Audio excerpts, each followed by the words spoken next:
আসরের নামাজের টাইম হয়ে গেছে, তো একটু তাড়াহুড়া করে যাচ্ছি। আর আজকে আমি যাচ্ছি এক প্রাচীন একটা মসজিদে নামাজ পড়তে। সেটা হচ্ছে কুমিল্লা মুরাদপুরে। তো আমি এক এক দিন এক এক জায়গায় নামাজ পড়তে পছন্দ করি। তো আজকে যাচ্ছি মুরাদপুরে, যেহেতু প্রাচীন একটা মসজিদ, তো আপনাদেরকেও দেখাই, আমিও যাই নামাজ পড়ি। চলে আসছি প্রাচীন স্থাপত্যের এক অনন্য নিদর্শন, কুমিল্লা জানুমিয়া জামে মসজিদ।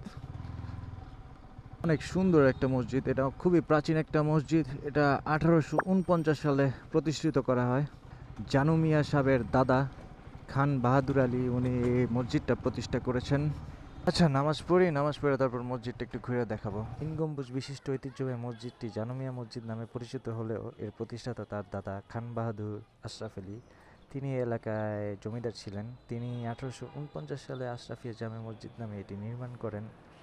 পরে 1949 সালে দিল্লি থেকে কারিগর এনে অনেকটা দিল্লি জামে মসজিদের আদলে এটি তৈরি করা হয়। পুরো মসজিদটি চুন আর পাথর দিয়ে নির্মিত। তৎকালীন যুগে প্রতিষ্ঠিত এই অপূর্ব মসজিদটির কারুকার্য এখনও মানুষের দৃষ্টি আকর্ষণ করে থাকে। 10,000 বর্গফুটের এই মসজিদটিতে রয়েছে 3টি গম্বুজ, 4টি মিনার ও 36 ধরনের নকশা। মসজিদটিতে একসাথে 2,500 মুসল্লি নামাজ পড়তে পারেন।